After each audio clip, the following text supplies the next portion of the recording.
उतना कम है, जितना बोले उतना कम है। सिर्फ लोग नहीं जले अरुण जी, ये बर्निंग बस जो है अरुण जी, इसने सपनों को जला दिया, महत्वाकांक्षाओं को जला दिया, लोगों के उस प्यार को, स्नेह को, बड़ों के आशीर्वाद को, सबको जलाकर रख दिया। अरुण जी, क्या लेटेस्ट है, जरा बताइए बताइए अरुण जी, बताइए।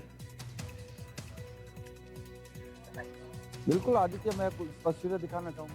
तो हम वही जगह पर खड़े हैं जहां पर आप देख सकते हैं कल जब बस का हादसा हुआ था, उस समय जब यहाँ जो है प्रत्यक्षदर्शी जिसने सबसे पहले, चूंकि इनका गोदाम यहाँ पर है और गोदाम से जो है ये यहाँ पर आए थे, कस्तूर सिंह जी है, हम उनसे बात करते हैं। सर, कल आप कैसे पता चला आपको और क्या किया था आपने? कल धमाका हुआ, हमने सोचा कोई टायर फट गया गाड़ी का, तो मैंने ऊपर चढ़ के देखा तो जोर से धुआं निकला। मैंने जोर से चलाया, मैंने बस में आग लग गई। तो हम सभी स्टाफ पूरे जितने थे 15-20 सब भाग के आए वहां से फटाफट। सामने ये आर्मी का गेट है, फिर हमने ये गेट पूरा पत्थरों से खोला, लेकिन टैंकर पानी से ज्यादा पहले आते जाए और जाने बच सकती थी, लेकिन हमने कोशिश खूब की पर बचा नहीं पाए। आपने किस तरह से ये गेट है, मैं गेट दिखाऊंगा आदित्य, ये देखिए, इस गेट को तोड़ा। अंदर जो है कॉन्ट्रैक्ट का काम चल रहा था, ठेकेदार है जो यहाँ पर सेना की, ये हालांकि बाउंड्री है, लेकिन चूंकि जान को बचाना था और उस गेट को इसी शख्स ने तोड़ा था, तोड़ के लोगों की मदद की। किस तरह से, और आपके साथ कितने लोग आगे? पत्थर के बड़े पत्थरों से तोड़ा, फिर चैन लगी थी, फिर आर्मी की जेसीबी आई, फिर जेसीबी उसने ऑपरेटर ने वहां से धक्का दिया, तब गैर गिरा पे अंदर से पानी का टैंकर लेके आए। हमें आज से कम से 15-20 आदमी थे। एक्चुअल में दरअसल आदित्य, इनका जो है पास ही में गोदाम है लिकर का, लेकिन इस लिकर के गोदाम पर ये जो है वहाँ काफी संख्या में लोग थे, वो तमाम वो लोग यहाँ आए, काफी संख्या में लोग थे, वो तमाम वो लोग यहाँ आए थे। और उसके बाद यहाँ पर आप देख है जिन्होंने यहाँ पहुंचकर जो है आग बुझाने का प्रयास किया था। टैंकर मंगवाए थे, टैंकर मंगवा कर आग बुझी थी। पीछे जो लाल एक होर्डिंग लगा हुआ दिखाई दे रहा है, बैनर, वहां पर बस में जो है आग लगनी शुरू हुई। करीब 300 मीटर तक आप देख सकते हैं आगे ये गाड़ी आ गई थी। उसके बाद बताया जा रहा है जिस तरह से विस्फोट हुआ, और विस्फोट के साथ साथ आर्मी के जो जवान थे वो भी बाहर आए, और साथ ही साथ ये कस्तूर सिंह जी आए।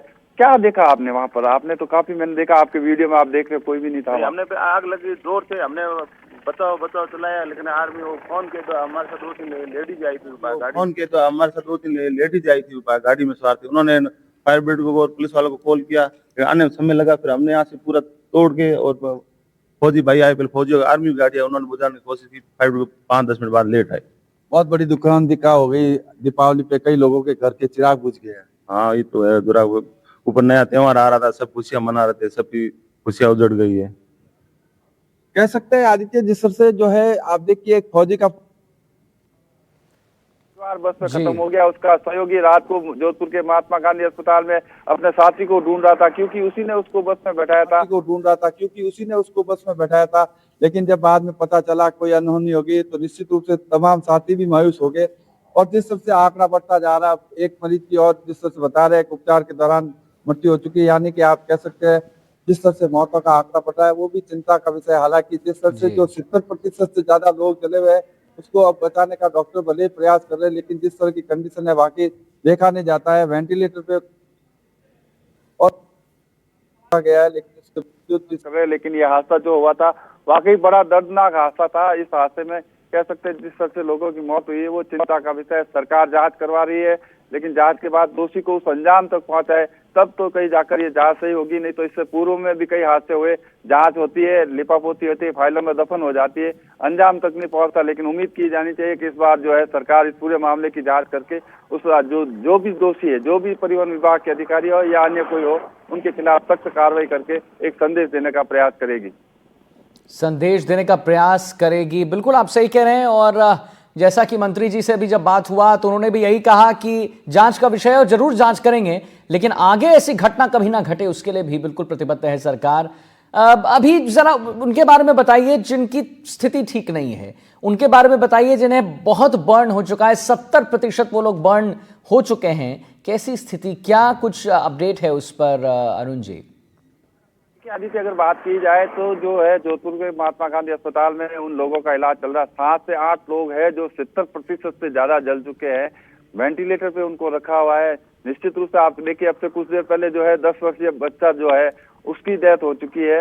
हालांकि कल जब लाए तब भी उसकी हालत क्रिटिकल थी और जिस तरह से अगर 70% आदमी चलता है तो काफी कम उम्मीदें रहती है, लेकिन डॉक्टर अपनी तरफ से प्रयास कर रहे हैं।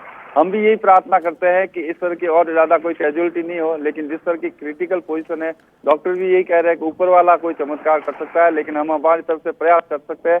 लेकिन ये प्रयासों में देखिए अब कितने डॉक्टर सफल हो पाते हैं, लेकिन कह सकते हैं कल जिस तरह से दर्दनाक हादसा हुआ था, ठीक है। 21 लोगों की मौत हो जी, चुकी है अब तक। जी, 20 जी, अरुण जी। कल रात तक हुई थी। जी आदित्य। ठीक है अरुण जी, चलिए बहुत बहुत धन्यवाद करेंगे अरुण जी ने आपका महत्वपूर्ण जानकारी देने के लिए। तो हादसे की कहानी हम आपको एनडीटीवी राजस्थान पर लगातार दिखा रहे हैं और प्रत्यक्षदर्शियों की जुबानी कैसे आग के गोले में तब्दील हुई थी बस, आग कैसे लगी, उस वक्त कैसा मंजर था, सबसे पहले मदद के लिए कौन पहुंचा, कैसे पानी के टैंकर को मौके पर लगा, कई सारे सवाल हैं जो हम डिकोड करने की कोशिश कर रहे हैं एनडीटीवी राजस्थान पर। लेकिन बहुत ही दर्दनाक हादसा, उसके बारे में जितना कहें उतना कम।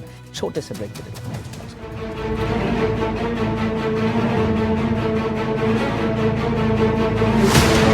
12-15 लोग सड़क पे ऐसे मतलब बदहवास में हालत में, कोई पेड़ के नीचे, कोई कहीं लेटा हुआ, कोई कहीं। और यहाँ आते एक धमाका हुआ था और जोरदार धमाके की तरह होने के बाद में बस यार रुक गई।